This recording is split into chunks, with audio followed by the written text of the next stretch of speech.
Hello, EV വാങ്ങിക്കഴിഞ്ഞാൽ ഉണ്ടാകുന്ന കുറച്ച് extra ചിലവുകളും കുറച്ച് തിരിച്ചറിവുകളാണ് ഈ വീഡിയോയിൽ നമ്മൾ കാണാൻ പോകുന്നത്. അതിലൊന്നാമത്തെ കാര്യം ഇതാണ്: 3 ഫേസ് ഇല്ലാതെ ചാർജിങ് വളരെ സ്ലോ ആണ്. ഒരു 15 മണിക്കൂറോളം പിടിക്കും ഫുൾ ചാർജ് ആവാൻ. അപ്പോൾ ഇതിന് വേണ്ടി വരുന്ന ചിലവ് എത്രയാണെന്നറിയോ?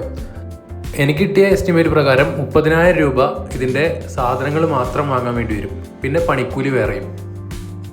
പിന്നെ KSEBയിൽ 11,000 രൂപയുടെ അടുത്ത് ലോഡ് ഇൻക്രീസ് ചെയ്യാനുള്ളതിന് കെട്ടിവയ്ക്കും വേണം.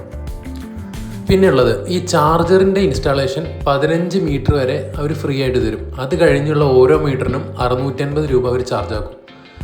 പിന്നെ ഈ കേബിള് മണ്ണിൻ്റെ അടിയിൽ കൂടി ഇട്ടിട്ടുണ്ട്. അതിന് വേണ്ടിയുള്ള ചിലവ് വേറെ വരും. സ്വാഭാവികമായിട്ടും അടുത്ത ചിലവ് സോളാർ ഇൻസ്റ്റാളേഷൻ്റെയാണ്. എങ്കിൽ മാത്രമേ ഇത് നമുക്ക് കൂടുതൽ ലാഭത്തിൽ കൊണ്ടുപോകാൻ നടക്കൂ. അല്ലെങ്കിൽ നമ്മുടെ കറണ്ട് ചാർജ് എന്തായാലും അതിനനുസരിച്ച് കൂടും.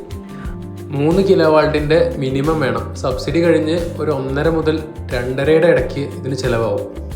പക്ഷേ ഇത് ലോങ് റണ്ണിൽ എന്തായാലും നമുക്ക് ലാഭമായിരിക്കും കേട്ടോ. അപ്പോൾ ഇപ്പോൾ ഇൻവെസ്റ്റ്മെൻ്റായിട്ട് കരുതിയാൽ മതി. കുറച്ചുകൂടെ കാര്യങ്ങൾ നിങ്ങളോട് പറയാണ്ട് ഞാനത് അടുത്ത വീഡിയോയിൽ പറയാം. വീഡിയോ വല്ലാണ്ട് വലുതായി പോകുന്നുണ്ട്. അപ്പോൾ ശരി. അപ്പോൾ പ്ലീസ് സബ്സ്ക്രൈബ്.